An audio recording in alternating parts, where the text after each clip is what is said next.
ولا تقولوا لمن يقتل في سبيل الله اموات بل احياء ولكن لا تشعرون ولنبلونكم بشيء من الخوف والجوع ونقص من الاموال والانفس والثمرات وبشر الصابرين الذين اذا اصابتهم مصيبة قالوا انا لله وانا اليه راجعون اولئک علیہم صلوات من ربهم ورحمہ واولئک هم المہتدون صدق اللہ العظیم رب اشرح لی صدری ویسر لی امری واحلل عقدۃ من لسانی یفقہوا قولی اللہم ربنا الہمنا رشدنا واعذنا من شرور انفسنا اللہم ارنا الحق حقا وارزقنا اتباعہ وارنا الباطل باطلا وارزقنا اجتنابہ آمین یا رب العالمین۔ معزز حاضرین اور محترم ناظرین و سامعین، السلام علیکم ورحمۃ اللہ وبرکاتہ۔ آج ہماری سہ روزہ تقاریر کی آخری کڑی ہے۔ آپ کو یاد ہوگا کہ سب سے پہلے خطاب میں ہم نے قرآن کا فلسفہ شہادت سمجھا، قرآن مجید میں یہ اصطلاح کس معنی میں آئی ہے، اور اس کے ساتھ ہی امت مسلمہ کا فرض منصبی وَكَذَلِكَ جَعَلْنَاكُمْ أُمَّةً وَسَطًا لِتَكُونُوا شُهَدَاءَ عَلَى النَّاسِ وَيَكُونَ الرَّسُولُ عَلَيْكُمْ شَهِيدًا۔ تو اللہ کے دین کو بالفعل قائم کرنے کے لیے، تاکہ نوع انسانی پر ایک ابدی حجت قائم ہو جائے کہ اللہ کا دین قابل عمل ہے، اسے قائم کیا جا سکتا ہے، اور یہ بہترین سماجی نظام ہے، پولیٹیکو سوشو اکنامک سسٹم اس سے بہتر آج تک چشم فلک نے نہیں دیکھا۔ یہ حجت قائم کرنے کے لیے جن حضرات نے اپنی جانوں کا نذرانہ پیش کر دیا، گویا کہ وہ اللہ کے گواہ قرار پائے، ان کے لیے لفظ شہید استعمال کیا گیا۔ دوسرے لیکچر میں آپ کو یاد ہوگا کہ ہم نے یہ بات سمجھنے کی کوشش کی کہ جب اللہ کا دین جزیرہ نماء عرب میں قائم ہو گیا، اور گویا کہ ہم کہہ سکتے ہیں کہ انقلاب محمدی علی صاحب الصلاۃ والسلام کی تکمیل ہو گئی، تو جیسے کہ ہر انقلاب کے ساتھ ہوتا ہے، اس کے بعد کچھ کاؤنٹر ریولوشنری موومنٹس شروع ہوئی۔ چنانچہ سب سے پہلے اندرون ملک عرب جھوٹے نبی کھڑے ہو گئے، نبوت کے جھوٹے دعوے دار، اور بہت سے لوگوں نے حکومت کو زکوٰۃ ادا کرنے سے انکار کر دیا، اور یہ فتنہ اتنا بڑا تھا کہ واقعہ یہ ہے کہ اگر اسے کرش نہ کر دیا جاتا تو انقلاب محمدی علی صاحب الصلاۃ والسلام اسی وقت ناکام ہو جاتا۔ یہ حضرت ابو بکر صدیق رضی اللہ تعالیٰ عنہ کے فضائل کا سب سے درخشاں باب ہے کہ انہوں نے اپنے عزم اور ہمت اور استقلال اور اللہ پر اعتماد، اللہ پر توکل اور بھروسے کے ساتھ ان دونوں فتنوں کو آئرن ہینڈ کے ساتھ کرش کر دیا، اور سال سوا سال ہی میں ان دونوں کاؤنٹر ریولوشنری موومنٹس کو ختم کر کے اس کے بعد انہوں نے جلد ہی اس نظام کا گویا کہ انچارج حضرت عمر رضی اللہ تعالیٰ عنہ کو بنا دیا کہ جو خلیفہ ثانی ہے۔ پھر ہم نے دیکھا کہ حضرت عمر کے زمانے میں رضی اللہ تعالیٰ عنہ توسیع کا جو عمل ہے، توسیع انقلاب محمدی کا عمل بڑی تیز رفتاری کے ساتھ جاری ہوا، فتوحات کا سیلاب آیا، ایران پوری سلطنت تہس نہس ہو کر رہ گئی، اس کے پرچے اڑ گئے، سلطنت روما اپنے تمام شمالی افریقی مقبوضات سے محروم، مغربی ایشیا سے اسے بے دخل کر دیا گیا، صرف وہ یورپ کے اندر محدود ہو کر رہ گئی۔ اب ظاہر بات ہے کہ اس کے خلاف بھی تو پھر رد عمل ہونا تھا، کاؤنٹر ریولوشنری موومنٹس اٹھنی تھی۔ تو سب سے پہلے حضرت عمر رضی اللہ تعالی عنہ کی خلافت اور اس کے چراغ کو بجھانے کے لیے ایران کی طرف سے رد عمل ظاہر ہوا۔ ہرموزان جو ایک بڑا ان کا جرنیل تھا، اس کی سازش اور ابو لولو فیروز کے ذریعے سے حضرت عمر رضی اللہ تعالیٰ عنہ کو شہید کر دیا گیا۔ سمجھا یہ گیا تھا کہ یہ ساری عمارت شاید اسی شخصیت کی بل پر کھڑی ہے، لہذا جب میدان سے حضرت عمر ہٹ جائیں گے تو یہ خلافت کی پوری عمارت جو ہے وہ زمین بوس ہو جائے گی۔ لیکن معلوم ہوا یہ عمارت محمد کی بنائی ہوئی تھی صلی اللہ علیہ وسلم۔ کھنڈر بتا رہے ہیں عمارت عظیم تھی، بڑی عظیم عمارت تھی جو حضور نے تعمیر کی تھی، لہذا حضرت عمر کی شہادت سے کوئی فرق واقع نہیں ہوا۔ حضرت عثمان رضی اللہ تعالی عنہ آ گئے میدان میں، اور میں بتا چکا ہوں آپ کو کہ ان کے دور خلافت کے جو 12 سال ہیں ان میں سے پہلے 10 سال بالکل حضرت عمر فاروق رضی اللہ تعالیٰ عنہ کی خلافت کے دور کی مثال ہے۔ اسی تیزی کے ساتھ انقلاب جو ہے آگے بڑھ رہا تھا، فتوحات کا دائرہ پھیل رہا تھا، اور اندرون ملک پورا امن، سکون، اطمینان اور چین تھا۔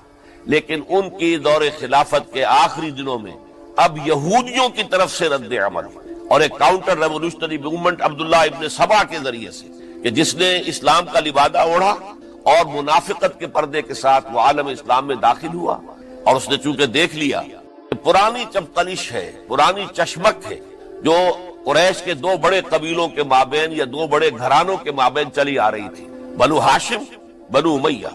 تو پہلے 2 خلفاء جو تھے وہ نہ بنو ہاشم سے تھے نہ بنو امیہ سے تھے۔ حضرت ابو بکر صدیق بنو تیم سے تھے، حضرت عمر بنی عدی میں سے تھے، لیکن حضرت عثمان اب بنو امیہ میں سے تھے۔ اس کو انہوں نے گویا کہ دکھتی رگ بنا کر پکڑا اور پروپیگنڈا شروع کیا کہ خلافت تو بنو ہاشم کا حق ہے، کیونکہ حضور ہاشمی تھے صلی اللہ علیہ وسلم۔ تو گویا کہ عثمان غاصب ہیں رضی اللہ تعالی عنہ، بلکہ ان سے دونوں پہلو جو تھے حضرت عمر اور حضرت ابو بکر وہ بھی غاصب ہیں۔ اس کے ساتھ ہی فتنے کی مختلف شکلیں انہوں نے شروع کی۔ یہ الفتنۃ الکبریٰ کہلاتا ہے ہماری تاریخ میں، عظیم ترین فتنہ، جس کے نتیجے میں حضرت عثمان رضی اللہ تعالیٰ عنہ شہید ہو گئے۔ اور ان کی شہادت کے بعد اگرچہ خلافت حضرت علی رضی اللہ تعالیٰ عنہ کے ہاتھ میں آئی، لیکن یہ کہ باہمی خانہ جنگی کا وہ سلسلہ شروع ہوا جو حضرت علی کے دور خلافت جو 5 سالوں پر مشتمل ہے، اس کے دوران مسلسل خانہ جنگی رہی۔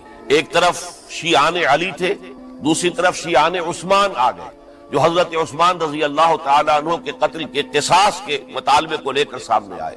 جنگ جمل ہوئی، ایک رات میں 10,000 مسلمان شہید، جنگ صفین میں 74,000 مسلمان شہید ہوئے، جنگ نہروان میں پھر 4,000 مسلمان شہید ہوئے۔ یہ شہادتیں جو چل رہی تھی یہ کس لیے چل رہی تھی کہ جو بھی عمارت خلافت کی قائم ہوئی تھی اب اسے قائم رکھا جائے، اغیار کی طرف سے جو سازشیں ہو رہی ہیں، جو حملے ہو رہے ہیں، اسے ختم کرنے کے لیے ان کا مقابلہ کیا جائے۔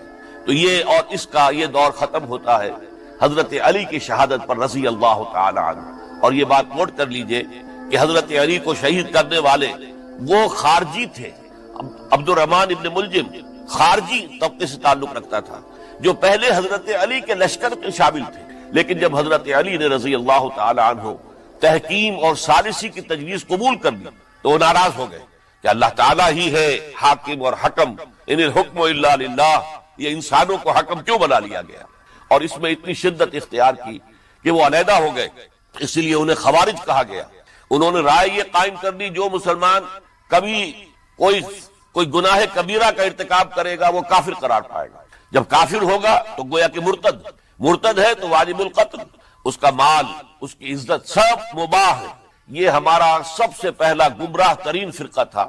انہی میں سے 3 افراد نے بیٹھ کر اسکیم بنائی کہ یہ 3 افراد ایسے ہیں کہ جن کو اگر میدان سے ہٹا دیا جائے تو شاید مسلمانوں کی باہمی خانہ جنگی ختم ہو جائے اور مسلمان پھر کسی ایک خلیفہ پر راضی ہو جائیں، اور یہ تینوں کافر ہیں، معاذ اللہ ثم معاذ اللہ۔ حضرت علی کافر ہیں، ان کو قتل کرنے کی ذمہ داری عبد الرحمن ابن ملجم نے لی۔ حضرت معاویہ قاتل ہیں، ان کے لیے کسی اور کو اسائن کیا گیا۔ عمرو بن العاص قاسم ہیں، ان کے لیے کسی اور کو اسائنمنٹ دی گئی۔ ہوا یہ کہ حضرت عمرو بن العاص وہ تو اس روز فجر کی نماز میں آئے نہیں، ان کی جگہ جو امام تھا وہ شہید کر دیا گیا۔ حضرت معاویہ رضی اللہ تعالی عنہ ان پر وار اوچھا پڑا، زخمی تو ہوئے لیکن یہ کہ پھر تندرست ہو گئے۔ حضرت علی رضی اللہ تعالی عنہ پر بہت کاری وار ہوا اور حضرت علی رضی اللہ تعالی عنہ کی شہادت سن 35 ہجری میں ہو گئی۔ یہ جو خلافت راشدہ کا اختتام یا تو سن 35 ہجری میں حضرت علی کی شہادت سے سمجھا جائے گا، یا میری ذاتی رائے ہے کہ نہیں، اس میں حضرت حسن کا دور خلافت بھی شامل ہونا چاہیے۔ حضرت حسن کو کسی نے نامزد نہیں کیا تھا، نہ انہوں نے اپنی امیدواری کے ساتھ اپنے طاقت کے بل پر خلافت حاصل کی تھی، بلکہ حضرت علی سے جب یہ کہا گیا تھا کہ کیا ہم آپ کے بیٹے حسن کے ہاتھ پر بیعت کر لیں، تو انہوں نے فرمایا تھا کہ میں نہ تمہیں روکتا ہوں نہ حکم دیتا ہوں، یہ تمہارا معاملہ ہے، تم جسے مناسب سمجھو اس کے ہاتھ پر بیعت کر لو۔ حضرت حسن رضی اللہ تعالیٰ عنہ نے جن کے ہاتھ پر جو بیعت ہوئی، اب معاملہ یہ ہو گیا کہ امیر معاویہ رضی اللہ تعالی عنہ وہ ایک لشکر لے کر شام سے چلے. حضرت حسن 50,000 آدمیوں کے ساتھ ادھر سے نکلے، لیکن یہ ہے کہ انہیں محسوس ہو گیا تھا کہ میرے ساتھیوں میں ایسا فسادی عنصر بھی موجود ہے جو عبداللہ ابن سبا کے ساتھیوں میں سے، کہ وہ کسی اچھے کام کو پسند نہیں کرتا. لہذا انہوں نے پھر صلح کی پیشکش کی. حضرت معاویہ کو پیغام بھیجا کہ میں مصالحت چاہتا ہوں، بتائیے شرائط کیا ہے. حضرت معاویہ نے بلینک پیپر بھیج دیا، سادہ کاغذ، کہ آپ جو شرائط چاہیں اس پر لکھ دیں، وہ مجھے قبول ہو. حضرت حسن نے رضی اللہ تعالیٰ عنہ شرائط لکھ دی، حضرت معاویہ نے قبول کر لی.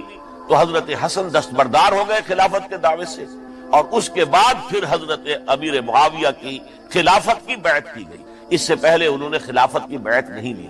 یہ ہے سن 41 ہجری، اور اسے عام الجماع کہا جاتا ہے. یعنی یہ اختتام ہے مسلمانوں کی خانہ جنگی کے دور کا. پھر جمعیت ایک ہو گئی، پھر عالم اسلام متحد ہو گیا. اب پورا کا پورا عالم اسلام حضرت امیر معاویہ کے زیر خلافت. اور حضرت امیر معاویہ کون ہے؟ وہ خود ایک صحابی رسول ہے، جلیل القدر صحابی رسول ہے. اور آپ کو میں نے کل بھی بتایا تھا کہ حضرت معاویہ رضی اللہ تعالیٰ عنہ کی ایک ہمشیرہ ام حبیبہ رضی اللہ تعالیٰ عنہ حضور کے ازواج مطہرات میں سے ہیں. تو حضور کے گویا کے برادر نسبت ہی ہوئے. جو چند لوگ جو وحی کے لکھنے پر جو کاتبین وحی جو حضور نے مقرر کیے تھے، ان میں سے ایک حضرت معاویہ بھی ہے.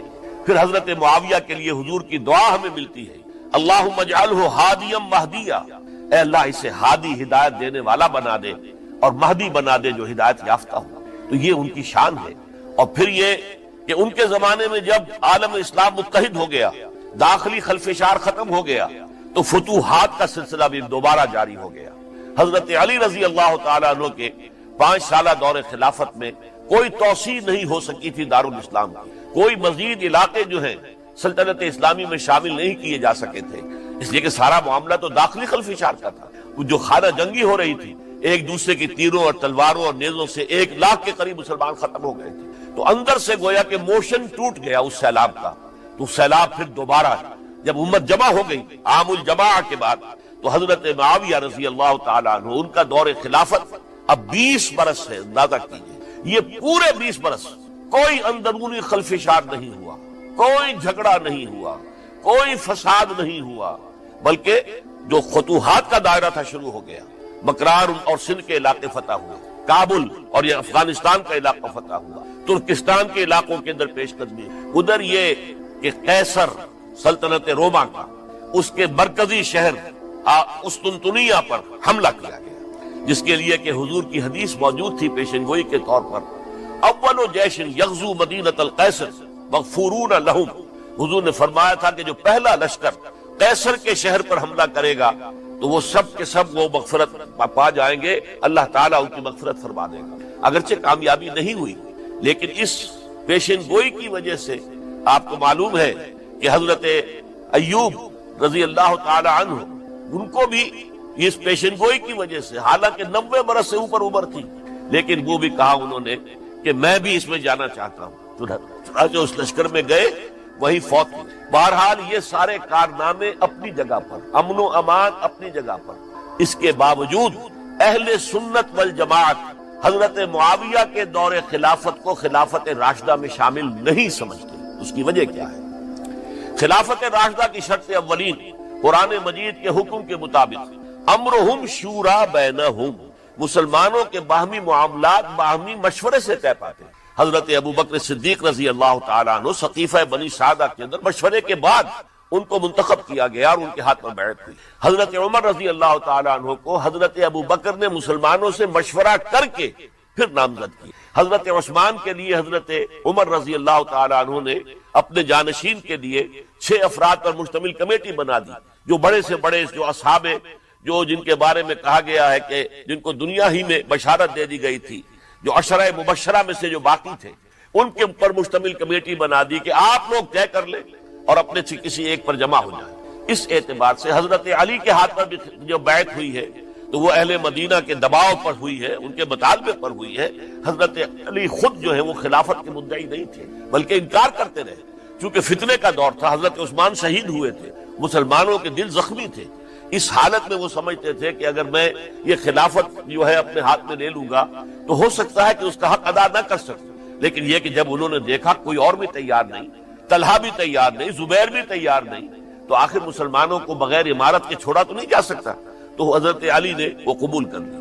حضرت حسن کے بارے میں بتا چکا ہوں کہ ان کے بارے میں لوگوں نے کہا تو حضرت علی نے فرمایا میں نہ حکم دیتا ہوں نہ روکتا ہوں، لیکن حضرت امیر معاویہ رضی اللہ تعالیٰ عنہ صحابی بھی ہے، حضور کے قرابت دار بھی ہے، کاتبین وحی میں سے بھی ہے، پھر ان کا دور حکومت امن، سکون، اطمینان ہر طرح سے جو ہے 20 برس تک کوئی داخلی خلفشات نہیں ہوا، کوئی فساد نہیں ہوا، کوئی باہمی جنگ و جدل نہیں ہوا، بلکہ فتوحات کا دائرہ آگے بڑھا۔ اس کے باوجود چونکہ انہوں نے طاقت سے خلافت حاصل، لہذا ان کے دور خلافت کو ہم خلافت راشدہ میں تسلیم نہیں، حالانکہ وہ خود راشد ہیں، اس لیے کہ تمام صحابہ کرام کے بارے میں سورہ حجرات میں فرمایا وَلَكِنَّ اللَّهَ حَبَّبَ إِلَيْكُمُ الْإِيمَانَ وَزَيَّنَهُ فِي قُلُوبِكُمْ وَكَرَّهَ إِلَيْكُمُ الْكُفْرَ وَالْفُسُوقَ وَالْعِصْيَانَ أُولَٰئِكَ هُمُ الرَّاشِدُونَ۔ تمام صحابہ کرام کی شان یہ ہے کہ اللہ تعالیٰ نے ان کے دلوں میں ایمان کو کھبو دیا ہے، ایمان ان کے دلوں میں رچ گیا ہے، بس گیا ہے، جم گیا ہے، اور کفر سے، فسق سے انہیں تبھی نفرت ہو گئی ہے، اور یہ سب کے سب راشدون ہیں۔ تو تمام صحابہ راشدون ہیں، اس اعتبار سے خود حضرت امیر معاویہ بھی راشدون میں شامل ہے، لیکن خلفائے راشدین میں شامل نہیں ہے۔ خلفائے راشدین عام طور پر تو ہم کہتے ہیں حضرت ابوبکر، حضرت عمر، حضرت عثمان، حضرت علی۔ میں نے اپنی ذاتی رائے، حقیر سی رائے عرض کی ہے، اس میں حضرت حسن کا دور بھی شامل ہونا چاہیے 6 مہینے کا، تب وہ 30 برس پورے ہوتے، جو حدیث میں آیا ہے کہ خلافت جو ہے وہ 30 برس رہے گی، اس کے بعد ملوکیت شروع ہو جائے گی۔ تو ملوکیت کا پہلا قدم یہ تھا کہ حضرت معاویہ نے طاقت سے بزور خلافت حاصل کی، اس لیے ان کو خلیفہ راشد ہم نہیں کہتے۔ البتہ یہ ضرور ہے کہ ان کا دور بہت پرسکون دور تھا۔ البتہ جب 10 برس گزر گئے حضرت معاویہ کے دور حکومت کو، اب میں یہاں لفظ خلافت کی بجائے دور حکومت استعمال کر رہا ہوں، جو کہ خلافت راشدہ سے ذرا اس کا فرق واضح ہو جائے، تو اس وقت ایک اور صحابی، جلیل القدر صحابی مغیرہ ابن شعبہ رضی اللہ تعالی عنہ، وہ حضرت معاویہ کے پاس آئے اور انہوں نے یہ کہا کہ دیکھیے اگر آپ نے اپنے بعد اپنا جانشین نامزد نہ کیا تو ہو سکتا ہے پھر فسادات پیدا ہو جائے، پھر مختلف لوگ خلافت کا دعویٰ لے کر کھڑے ہو جائیں، پھر خانہ جنگی ہو جائے۔ 5 برس کی خانہ جنگی میں 1 لاکھ سے زیادہ مسلمان شہید ہو چکے ہیں، قتل ہو چکے ہیں، ہلاک ہو چکے ہیں۔ اب دوبارہ وہی دور نہ آ جائے، لہذا آپ اپنا جانشین نامزد کر دیجئے۔ امیر معاویہ ریلیکٹنٹ تھے، لیکن انہوں نے دلائل دیے، دلائل مضبوط تھے۔ انہوں نے کہا کہ اب کبار صحابہ دنیا سے رخصت ہو چکے، وہ جماعت کہ جن کی تربیت اور تزکیہ، جن کی تعلیم حضور نے خود کی تھی اور ان کو اندر سے پاک کر دیا تھا، ان کی نیتیں بالکل پاک ہو چکی، کوئی نفسانیت ان میں نہیں رہی تھی، وہ جماعت تو اکثر و بیشتر اب ختم ہو چکی، فوت پا چکے، وفات ہو چکی۔ لہذا اب جو ہے اکثر و بیشتر نو مسلم ہیں جو بعد کے فتوحات کے ذریعے سے اسلام لائے ہیں، لہذا ان کے اندر نہ وہ پختگی ہے، نہ ان کے اندر وہ تقویٰ ہے، نہ تدین ہے، نہ اصول پرستی ہے۔ اسلام کی پوری تعلیمات جو ہیں وہ ان کے وجود کے اندر، ان کے شعور کے اندر گہری اتری ہوئی نہیں ہے، لہذا اب صورتحال وہ نہیں رہ سکے گی جو حضرت ابوبکر یا حضرت عمر یا حضرت عثمان یا حضرت علی کے زمانے میں تھی، لہذا آپ نامزد کی۔ یہ بھی بتا دوں کہ مغیرہ ابن شعبہ کون تھے رضی اللہ تعالیٰ عنہ۔ نمبر 1 یہ کہ یہ اصحاب شجرہ میں شامل ہیں، جن 1400 یا 1800 افراد نے حضور سے بیعت کی تھی صلح حدیبیہ سے متصل قبل، اس درخت کے نیچے بیٹھ کر جس کے بارے میں سورہ فتح میں فرمایا گیا کہ لقد رضی اللہ عن المؤمنین اذ یبایعونک تحت الشجرہ، اللہ ان تمام اہل ایمان سے راضی ہو گیا جو ہے نبی صلی اللہ علیہ وسلم آپ کے دست مبارک پر بیعت کر رہے تھے اس درخت کے نیچے، ان میں سے موجود، ان میں یہ مغیرہ ابن شعبہ ہے۔ پھر مغیرہ ابن شعبہ وہ ہے کہ حضرت علی اور امیر معاویہ ان کے درمیان جو خانہ جنگی ہوئی اس میں ہمیشہ حضرت علی کے ساتھ رہے، حضرت علی کے ہی وہ سپورٹر تھے، ان کے ساتھ تھے۔ اس پہلو سے اچھی طرح سمجھ لیجئے کہ یہ نہیں ہے کہ وہ در حقیقت کو پہلے سے وہ امیر معاویہ کے ساتھی تھے، نہیں، لیکن اب جو صورتحال وہ دیکھ رہے تھے، جہاں دیدہ انسان تھے، بہت بڑے سیاستدان تھے، جانتے تھے حالات کو، حالات کے نبض پر ان کا ہاتھ تھا، لہذا انہوں نے یہ مشورہ دیا اور پھر امیر معاویہ نے اس مشورے کو قبول کر لیا اور یزید کی ولی عہدی کا اعلان کر دیا۔ یہ بالکل مڈل ہے، حضرت امیر معاویہ کے دور خلافت کا درمیان، یہ 10 سال جب ہو گئے تھے حضرت امیر معاویہ کی خلافت کو یا حکومت کو، تب یہ معاملہ پیش آیا، اور یزید کے ہاتھ پر یہ بیعت ولی عہدی تمام جو بھی مختلف گورنرز تھے ان کے ذریعے سے کہہ دیا گیا اپنے اپنے علاقے کے لوگوں سے بیعت لے لو۔ یہ بیعت عام طور پر لوگوں نے کر لی، البتہ 5 شخصیتیں جو بہت نمایاں تھیں انہوں نے اس بیعت سے انکار کیا۔ ان میں کون تھے ذرا نوٹ کیجئے۔ حضرت ابو بکر فوت ہو چکے، ان کے بیٹے عبد الرحمن ابن ابی بکر۔ حضرت عمر فوت ہو چکے، ان کے بیٹے عبداللہ ابن عمر۔ حضرت زبیر فوت ہو چکے، ان کے بیٹے عبداللہ ابن زبیر۔ حضرت عباس فوت ہو چکے، ان کے بیٹے عبداللہ ابن عباس۔ حضرت علی شہید ہو چکے، ان کے بیٹے حسین ابن علی رضی اللہ تعالی عنہم اجمعین۔ یہ 5 جو امت کے بہت بڑے 5 افراد کے گویا کے وہ چشم و چراغ تھے ان گھرانوں کے، انہوں نے انکار کیا، اور ان میں خاص طور پر عبد الرحمن ابن ابی بکر نے یہ جملہ کہا کہ تم چاہتے ہو کہ قیصر و کسریٰ کی سنت پر عمل کرو کہ باپ کے بعد بیٹا حاکم بن جائے، یعنی ایک قدم تو خلافت کا نظام پہلے ہی نیچے اتر چکا۔ مشاورت سے تو حضرت امیر معاویہ کا بھی جو نسب ہوا ہے وہ مشاورت سے نہیں ہوا۔ ایک درجے میں وہ جو اللہ تعالیٰ کے رسول نے عمارت بنائی تھی شاندار، اس خلافت کا جو سیاسی نظام تھا، اس میں ایک تو کڑی آ چکی زوال کی کہ ایک شخص نے طاقت کے ذریعے سے خلافت حاصل کر، اب اس کی اگلی کڑی لانا چاہتے ہیں کہ قیصر و کسریٰ کے طریقے سے خاندان کے اندر، ایک قبیلے کے اندر یہ خلافت جو ہے یا حکومت جو ہے نسل بعد نسل، باپ کے بعد بیٹا اور بیٹے کے بعد پوتا، اس کو ہم کبھی گوارا نہیں کریں۔ حضرت امیر معاویہ بہت دانشمند انسان تھے، انہوں نے ان 5 حضرات پر کوئی تشدد نہیں کیا، کوئی جبر نہیں کیا، بلکہ رہنے دیا، ٹھیک ہے یہ بیعت نہیں کر رہے، ابھی تو بیعت ولی عہدی ہے، کوئی حرج نہیں، لہذا کوئی جھگڑا، کوئی اس وجہ سے کوئی فساد، اس بنا پر کوئی جنگ نہیں رہی۔ 10 سال گزر گئے، یعنی 10 سال تک یزید ولی عہد رہا ہے، 10 سال تک، اور اس سوائے ان 5 بڑی شخصیتوں کے جو پوری امت تھی، عوام الناس تھے، ان سب نے اسے قبول کیا۔ یہ صورتحال اب جب پیدا ہوئی جب حضرت امیر معاویہ کا انتقال ہو گیا، یہ سن 60 ہجری، اب سوال پیدا ہوا کہ وہ ولی عہدی کی بیعت اب بیعت خلافت میں منتقل ہو جائے گا، لہذا پھر یہ ہوا کہ سب لوگوں سے، سب گورنروں کو لکھ دیا گیا تمام صوبوں کے اندر کہ اپنے اپنے لوگوں سے بیعت لے لو۔ ظاہر بات ہے کہ وہاں کوئی ریفرنڈم نہیں ہوتا تھا، کوئی ووٹ نہیں ہوتے تھے کہ اس کی پرچیاں ڈالی جا رہی ہوں، ایک شخص سے رائے لینا نہیں ہوتی تھی، بلکہ اس وقت کی جمہوریت یہ تھی اور شورائیت یہ تھی کہ ڈیفرنٹ کلینز ہیں، ڈیفرنٹ فیملیز ہیں، ڈیفرنٹ ٹرائبز ہیں، ان کے سردار، ان کے بڑے لوگ، ان کے اہم لوگ بیعت کر لیں تو گویا کہ سب کی بیعت ہو گئی۔ وہ ایک قبائلی نظام تھا، اور اس میں یہ نہیں تھا نظام کے ووٹ بنے ہوئے ہوں اور اس کی پرچیاں ڈالی جا رہی ہوں، تو تمام عالم اسلام نے گویا کہ بیعت قبول کر لی اب یزید کی بحیثیت خلیفہ۔ اب وہ جو 5 آدمی تھے ان میں سے ایک فوت ہو چکے تھے، حضرت عبد الرحمن ابن ابی بکر رضی اللہ تعالی عنہما، دونوں فوت ہو گئے، لیکن باقی 4 رہ گئے۔ ان 4 کو نوٹ کیجئے، اور یہ بڑا سینسٹیو ایشو ہے جس پر میں اب گفتگو کر رہا ہوں۔ ان 4 میں کون ہیں؟ عبداللہ ابن عباس، عمر میں سب سے بڑے وہ ہیں، اور ان کی شان یہ ہے کہ انہیں حبر الامہ کہا گیا ہے، امت کے سب سے بڑے عالم، اور قرآن مجید کے وہ سب سے پہلے مفسر ہیں۔ اصل جو جتنی بھی تفسیری روایات ہمیں ملتی ہیں حضرت عبداللہ ابن عباس کے شاگردوں سے، تابعین سے، لہذا ان کا بہت اونچا مقام ہے۔ حضرت عبداللہ ابن عمر، ان کا مقام بھی آپ کو معلوم ہے، حدیثوں کی کتنی بڑی تعداد ہے جو عبداللہ ابن عمر سے مروی ہے، اور اس کو سلسلۃ الذہب کی پہلی کڑی کہا جاتا ہے۔ روایت حدیث میں جو سنہری زنجیر ہے اس کا آغاز حضرت عبداللہ ابن عمر ہے۔ ایک طرف یہ دونوں ہو گئے، ان دونوں کی رائے کیا ہوئی؟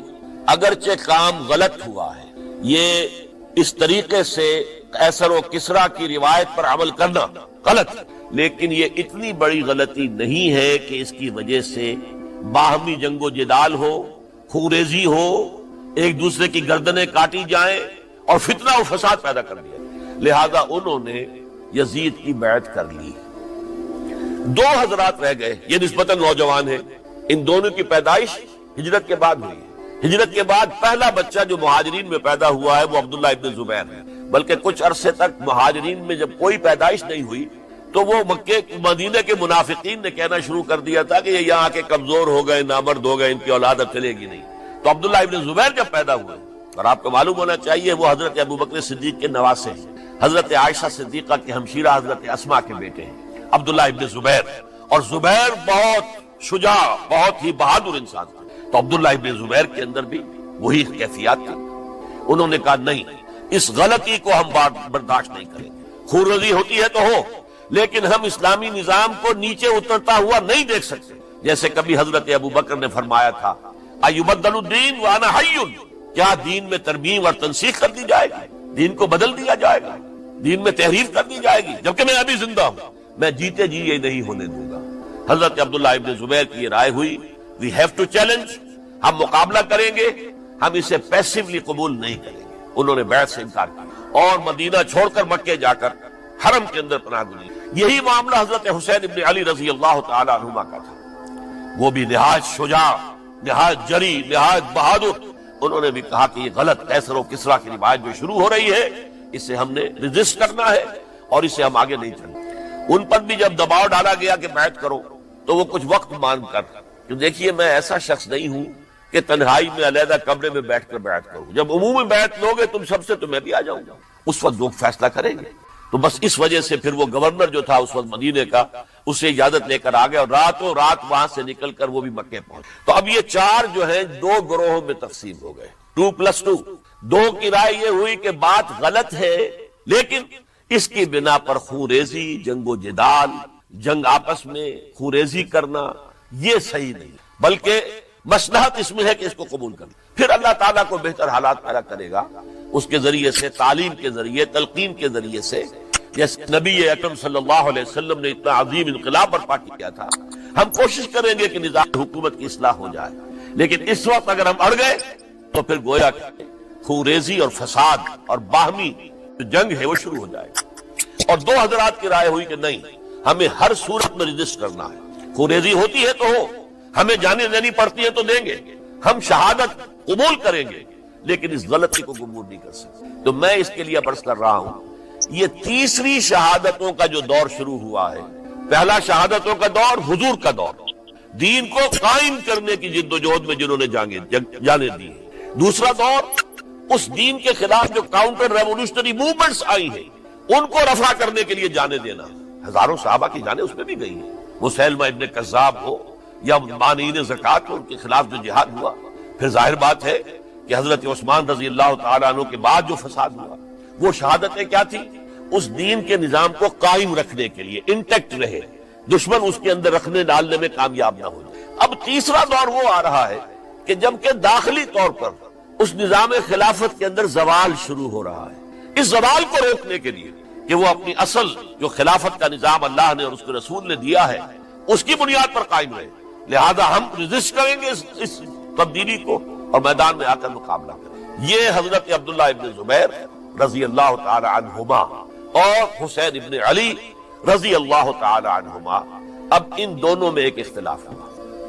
حضرت عبداللہ ابن زبیر کی رائے یہ تھی کہ یہ مکہ ہے، یہ اللہ کا گھر ہے، یہ حرم ہے اور یہاں کے لوگ بہت سے برے اثرات سے ابھی تک بچے ہوئے ہیں، پاک ہیں، لہذا ہمیں یہاں رہنا چاہیے۔ اس کو مرکز بنا کر ظاہر بات ہے اسی مکے سے محمد الرسول اللہ صلی اللہ علیہ وسلم نے دعوت شروع کی تھی، وہیں سے وہ پھیل کر جو ہے ایک عظیم انقلاب کی شکل اس نے اختیار کی تھی، ایک عظیم مملکت جو ہے حضور چھوڑ کر گئے تھے۔ تو ہمیں مکے میں رہ کر ہی اپنی تحریک شروع کرنی چاہیے، لیکن ادھر حضرت علی کے پاس پیغام آ رہے تھے کوفے سے، کوفہ چونکہ حضرت حسین کے پاس پیغام آ رہے تھے کوفے سے، چونکہ کوفے کو حضرت علی نے دارالخلافہ بنا لیا تھا اور وہاں سمجھا جاتا تھا کہ حضرت علی کے ہمدرد اور حضرت شیعان علی جنہیں ہم کہیں ان کے ساتھی ہم خیال یہ لوگ ہیں کثرت کے ساتھ، اور وہاں سے اب خطوط کا تانکا شروع ہو گیا، آپ یہاں آئیے، ہم بےتاب ہیں، آپ کا استقبال کریں گے، آپ کے ہاتھ پر بیعت کریں گے، تاکہ یہ جو قیصر و کسریٰ کی سنت شروع ہو رہی ہے اس کو روکا جا سکے۔ وہ تانتا بنا ہوا ہے خطوط کا۔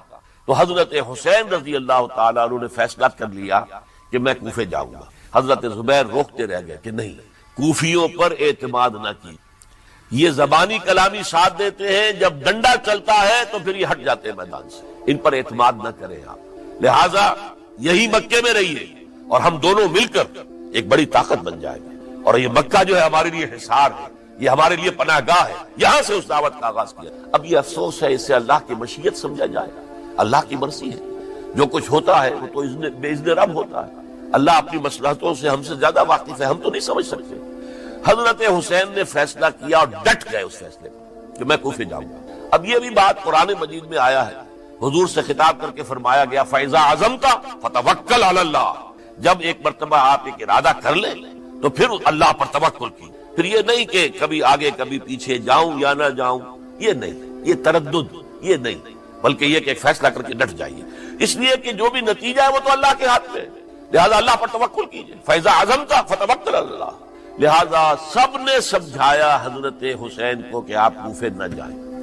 سمجھانے والوں میں حضرت عمر بھی تھے رضی اللہ، حضرت عبداللہ ابن عمر بھی تھے رضی اللہ تعالی عنہ، اگرچہ کوئی قرابت داری جو ہے قریبی نہیں تھی، لیکن بہرحال امت کی ایک شخصیت، عظیم شخصیت تھے۔ سمجھانے میں سب سے زیادہ زور صرف کیا ہے حضرت عبداللہ ابن عباس نے رضی اللہ تعالی عنہما۔ اور حضرت عبداللہ ابن عباس کون ہے؟ ایک رشتے سے حضرت حسین کے چچا ہیں، ایک رشتے سے حضرت حسین کے نانا ہیں۔ کیوں؟ حضرت علی اور حضرت عبداللہ ابن عباس چچا زاد بھائی ہیں، عباس کے بیٹے، ابو طالب کے بیٹے، عباس اور ابو طالب بھائی ہیں، تو یہ فرسٹ کزن تھے حضرت علی اور عبداللہ ابن عباس رضی اللہ تعالی عنہ۔ لہذا انہوں نے جب کہا تو گویا کہ ایک چچا، ایک بزرگ سمجھا رہا ہے، اور دوسرے رشتے سے حضور نانا تھے حضرت حسین کے، اور حضور بھی کزن تھے حضرت عبداللہ ابن عباس، چچا زاد بھائی۔ اس حوالے سے سمجھ لیجئے کہ حضور کے کزن نانا کے درجے میں آ گئے، تو یہ دو رشتے تھے حضرت عبداللہ ابن عباس کے، اور انہوں نے بڑی الہا و زاری کے ساتھ، بڑی اپنے مقام سے نیچے اتر کر خوشامد کی، حسین خدا کے لیے باز آ جا، حسین خدا کے لیے باز آ جا، حسین اگر جانا ہی ہے تو اپنے بال بچوں کو لے کر نہ جا، جس طریقے سے تمہارے باپ حضرت علی رضی اللہ تعالیٰ عنہ کو کوفہ کے اندر ذبح کر دیا گیا، کہیں ایسا نہ ہو کہ تمہیں بھی تمہارے بال بچوں کے سامنے ذبح کر دیا، باز آ جاؤ۔ لیکن حضرت حسین، اب اللہ کی طرف سے ان کے دل میں ایک ارادہ پختہ ہو چکا تھا، اور انہوں نے حضرت مسلم بن عقیل کو بھیجا تھا کہ جاؤ میری طرف سے کوفے والوں سے بیعت لے اور پھر مجھے اطلاع دو۔ وہ گئے، وہاں 12,000 افراد نے بیعت کر لی۔ اب ان کا خط آ گیا کہ یہاں تو فضا بالکل ہموار ہے، اتنے لوگوں نے بیعت کی ہے، باقی بھی جیسے ہی آپ سامنے آ جائیں گے سب بیعت کر لیں گے، لہذا یہاں پر وہ ریزسٹنس کے لیے گویا کہ ہمارے پاس طاقت، اس کوفے کے اندر بہت مضبوط طاقت ہوگی کہ ہم یزید کی حکومت کے خلاف ریزسٹ کر سکیں۔ اس کے بعد ہوا کیا؟ یزید نے عبید اللہ ابن زیاد کو گورنر بنا کر بھیج دیا۔ یہ شخص تھا بہت ڈنڈا چلانے والا، اس نے سختیاں شروع کی تو بہت سے لوگ اس بیعت سے قائم ہوئے، لیکن مسلم بن عقیل وہ میدان میں آئے اور ان کے ساتھ ہزاروں آدمی آ گئے جنہوں نے بیعت کی تھی، ابھی تک بیعت پر قائم تھے، اور انہوں نے گورنر کے گھر کا گھیراؤ کیا۔ گورنر کے ساتھ 30-40 آدمی تھے کل، وہ چھتوں پر چڑھ گئے، وہاں سے پتھراؤ کیا، اور وہاں سے جو 30-40 آدمی کوفے کے تھے ان سے کہا تم اپنے اپنے لوگوں کو کہو کہ چلے جائیں واپس یہاں سے۔ انہوں نے اوپر سے کہنا شروع کیا، ڈرایا، بہت خوفناک نتیجہ نکلے گا، اب عبید اللہ ابن زیاد تم سب کو ہلاک کر دے گا۔ ایک ایک کر کے بھیڑ چھٹتی چلی گئی اور صرف چند افراد رہ گئے، اور اس کے نتیجے میں حضرت مسلم بن عقیل شہید کر دیے گئے، بلکہ ایک شخص خانی نے انہیں پناہ دی تھی کوفے میں، ان کو بھی قتل کر دیا گیا، شہید کر دیا گیا۔ اس پر یہ ہے کہ انہوں نے ایک شخص کے ذریعے سے پیغام دیا قتل کیے جانے سے پہلے کہ دیکھو میرا تو وقت آ گیا ہے، میں تو اب قتل ہو جاؤں گا، شہید کر دیا جاؤں گا، تو میرا پیغام حسین تک پہنچا دو رضی اللہ تعالی عنہ کہ یہاں یہ بغاوت ہو گئی۔ لوگوں نے، کوفیوں نے، الکوفی لا یوفی، کوفی جو ہے وہ پورا نہیں کرتا اپنے عہد کو اور وفا کو، اس کا ایک ثبوت ہمیں مل گیا ہے، یہ سب کے سب منحرف ہو گئے بیعت سے، آپ جہاں تک آ گئے وہاں سے واپس چلے جائیے۔ جب حضرت حسین کے پاس یہ پیغام پہنچا اور انہوں نے ارادہ کیا کہ ٹھیک ہے یہ تو حالات بدل گئے، لہذا واپس چلنا چاہیے، شاید عبداللہ ابن زبیر کی رائے ہی صحیح ہے، ہمیں مکے ہی میں بیٹھ کر کام کرنا چاہیے، لیکن اب جو ہے عرب کا ایک خاص مزاج ہے۔ حضرت مسلم بن عقیل کے بیٹے آڑے آ گئے، اب ہم اپنے باپ کے خون کا قصاص لیے بغیر نہیں جائیں گے، اور حضرت حسین رضی اللہ تعالیٰ عنہ بامروت انسان، شریف النفس انسان، کیسے ممکن تھا غیرت مند غیور انسان وہ کیسے ان کی بات کو رد کر دے؟ لہذا اچھا چلو چلتے ہیں کوفے کی طرف، آگے بڑھتے چلے گئے، کربلا میں پہنچ گئے، جو کچھ وہاں ہوا ہے پھر آپ کو معلوم ہے۔ اس میں یہ بات ہے پہلے 1000 کا لشکر بھیجا تھا عبید اللہ ابن زیاد نے، اس پر حضرت حسین رضی اللہ تعالیٰ عنہ نے جو باتیں کہیں وہ کچھ اثر انداز ہو گئے۔ ان کا افسر جو تھا حر بن یزید تمیمی، وہ بعد میں حضرت حسین کا حامی ہو گیا، اور حضرت حسین کے ساتھ ہی اس کو بھی شہادت نصیب. پھر دوسرے کو بھیجا عمرو ابن سعد. عمرو ابن سعد بھی ایک بڑی عظیم شخصیت کا بیٹا تھا. حضرت سعد ابن ابی وقاص جو فاتح ایران تھے اور جن کو غزوہ احد کے موقع پر حضور نے فرمایا تھا کہ اے سعد تیر چلاؤ، میرے ماں باپ تم پر قربان ہیں. جبکہ احد میں گھیراؤ کر لیا تھا حضور کا اور کفار قتل کرنے کے لیے ہجوم کر رہے تھے اور کچھ حضرات تیر چلا چلا کے انہیں پھینک رہے تھے، دور جو ہے ہٹا رہے تھے. ان میں سے حضرت سعد ابن ابی وقاص بھی تھے. پھر وہ فاتح ایران تھے، اسی لیے گورنر بن گئے تھے ایران کے. سعد جو ہے ان کا بیٹے یہ عمرو جو ہے یہ اب ایک بڑے صوبے کا گورنر بھی تھا. اس وقت 4000 آدمی دے کر بھیجا. وہ بھی نرمی کرتا رہا، اس نے کوئی تشدد نہیں کیا. اس کے اندر بہرحال اپنے عظیم باپ کے خون کا کچھ اثر تھا. لیکن یہ کہ پھر ابن زیاد کو اطلاع مل گئی کہ عمرو ابن سعد جو ہے وہ تو لے تو لال کر رہا ہے، حملہ نہیں کر رہا، قتل نہیں کر رہا، بلکہ یہ کہ وہ تو اس راستہ بھی دینے کے لیے تیار ہے کہ نہ مدینے کی طرف جائیے اور نہ آپ مکے کی طرف جائیے، نہ کوفے کی طرف جائیے، بلکہ آپ چاہے تو دمشق چلے جائیں، یزید سے اپنا معاملہ کریں. اس پر ابن زیاد نے پھر وہاں سے خط لکھا ہے، میں نے تمہیں اس کام کے لیے بھیجا تھا، میں نے تمہیں حکم دیا تھا حسین سے میری بیعت لو، یعنی میری بیعت کے ذریعے یزید کی بیعت لو اور اسے پکڑ کر لا کر میرے سامنے پیش کر. لہذا پھر اس نے ایک بہت خونخوار شخص کو زیادہ فوج دے کر بھیجا ہے اور وہ جو ہے اس نے آ کر جو ہے شمر میں پھر اس نے فیصلہ کن معاملہ کیا. حضرت حسین رضی اللہ تعالیٰ عنہ نے ان دنوں میں جو وہاں گزرے جتنے بھی کوفی آئے ہوئے تھے نا، اکثر و بیشتر تو کوفے کے لوگ تھے، ان سے کہا کہ میں خود نہیں آیا، تم نے مجھے بلایا تھا. اے فلاں ابن فلاں، کیا تم نے مجھے خط نہیں لکھا تھا کہ آؤ؟ اے فلاں ابن فلاں، کیا تم نے مجھے پیغام نہیں بھیجا تھا کہ یہاں تشریف لائیے؟ اور دیکھو میرے پاس تمہارے خطوط موجود. وہ ایک تھیلا جس میں کہ خطوط ہے وہ بھی لا کے میدان میں رکھ دیا. یہ حضرت حسین رضی اللہ تعالیٰ عنہ کی شرافت اور اپنی صاف دلی. کوئی اس کے اندر عیاری نہیں تھی ان کے اندر، معاذ اللہ ثم معاذ اللہ. لیکن یہ کہ اس کا نتیجہ اچھا نہیں نکلا. نتیجہ کیا نکلا؟ اب انہیں پتا چل گیا کوفیوں کو اگر اب حسین زندہ دمشق پہنچ گئے یزید کے پاس تو یہ ہم سب کا بھاڑا پھوڑ دیں گے، ہماری شامت آ جائے گی. لہذا اب تو کسی صورت انہیں زندہ نہیں رہے. یہ ایک بڑا اہم واقعہ نوٹ کر لیجیے، اس لیے کہ حضرت حسین نے ایک ایک کا نام لے کر اے فلاں ابن فلاں، اے فلاں ابن فلاں، اے فلاں ابن فلاں، کیا تم نے خط نہیں لکھا تھا؟ کیا تمہارا پیغام نہیں تھا؟ اب انہوں نے دیکھا کہ یہ بھانڈا اگر یزید کے ہاں جا کر پھوڑ دیا گیا تو پھر ہماری خیر نہیں ہوگی. یہی وجہ ہے حضرت حسین کو شہید کرنے کے بعد، یہ نوٹ کر لیجئے، 72 آدمی تھے کل جس کو کہلے لشکر حضرت حسین کا رضی اللہ تعالیٰ عنہ.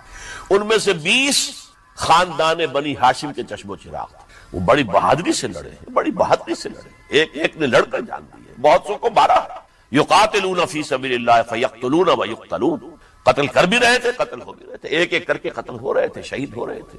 20 جو ہے خاندان بنی ہاشم میں سے شہید ہوئے ہیں.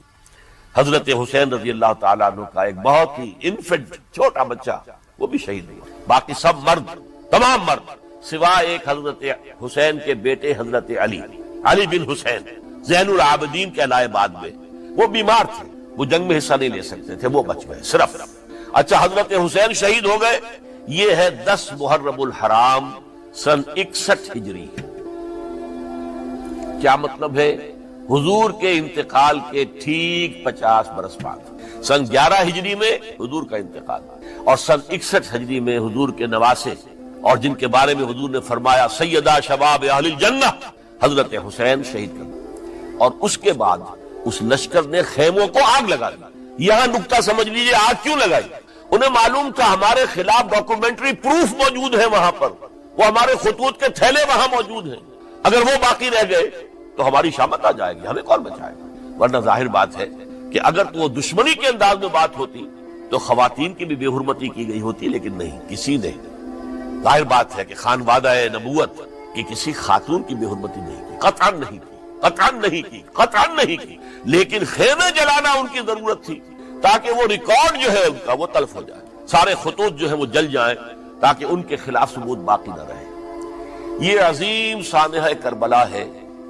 اب چونکہ یہ ہماری تاریخ کے ان واقعات میں سے ہے جس پر بہت کچھ اختلافات ہیں، مختلف گروہوں کی تعبیرات بہت مختلف ہیں. ایک طرف اہل تشیع کا اپنا بیان ہے، دوسری طرف اہل سنت کا ایک اجماعی بیان ہے، تیسری طرف کچھ ایسے لوگ پیدا ہو گئے جو حضرت حسین رضی اللہ تعالیٰ عنہ پر الزام لگا رہے ہیں اہل سنت میں سے کہ وہ تو حکومت کے طالب تھے، وہ اقتدار کے خواہش مند تھے، واجب القتل تھے، معاذ اللہ ثم معاذ اللہ ثم معاذ اللہ۔ حضرت حسین اگرچہ صغار صحابہ میں سے، یعنی حضور کی حیات طیبہ میں ابھی چھوٹے بچے تھے، لیکن ان کا شمار صحابہ میں ہے، اور پھر یہ وہ شخص ہے جو حضور کی گود میں کھیلا ہے، یہ وہ ہے جو حضور کے شانوں کے اوپر جس نے سواری کی ہے۔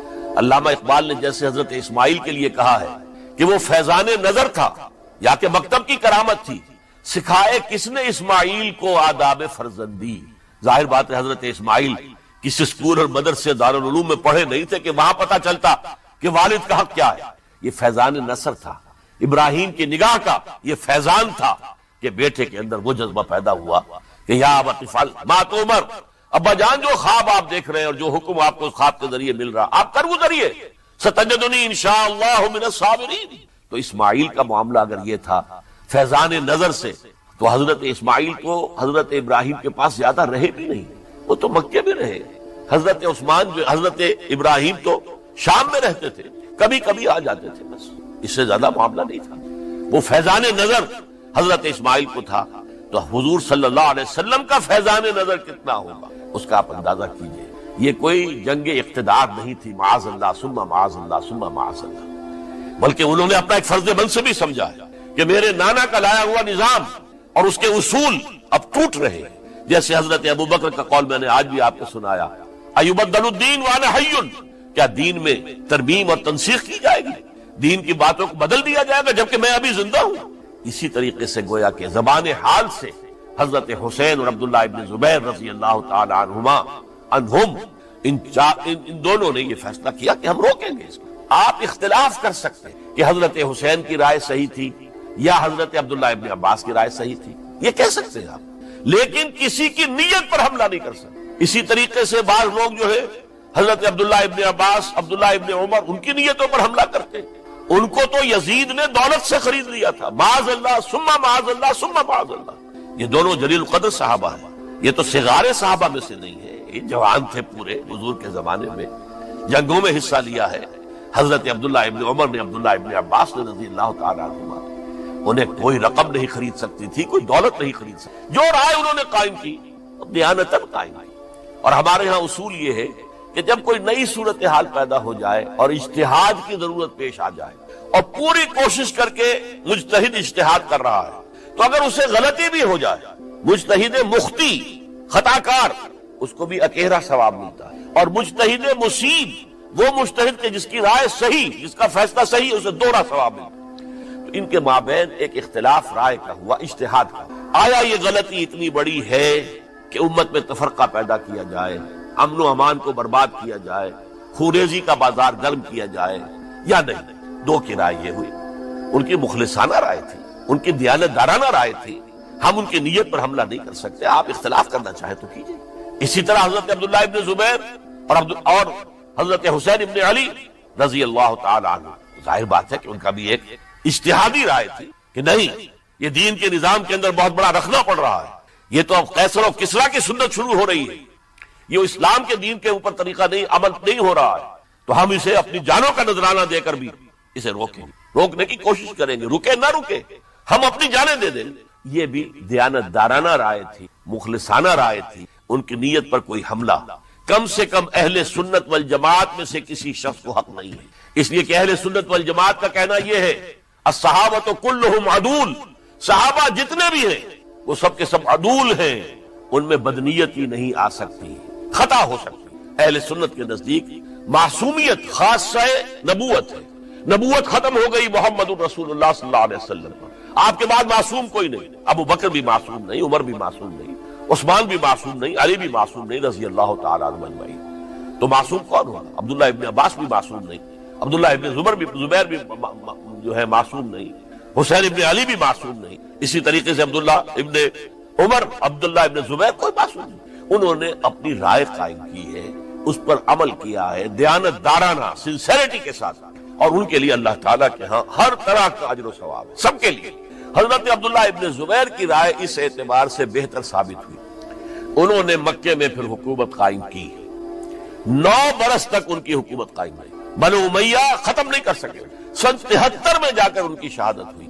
اور ایک مرحلہ تو وہ بھی آیا تھا کہ شام اور مصر کی دونوں صوبے جو ہیں وہ بھی ان کے تحت آ گئے تھے. تو واقعہ یہ ہے کہ اگرچہ حضور نے ہمیں منع کیا ہے کہ کبھی یہ نہ کہا کرو کہ ایسا ہوتا تو ایسا ہو جاتا، نہیں، جو ہوا اللہ کی مرضی سے ہوا، اللہ کے اذن سے ہوا.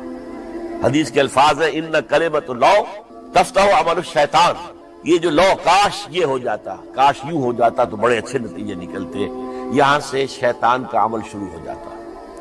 ورنہ واقعہ یہ ہے کہ دل سے یہ بات نکلتی ہے.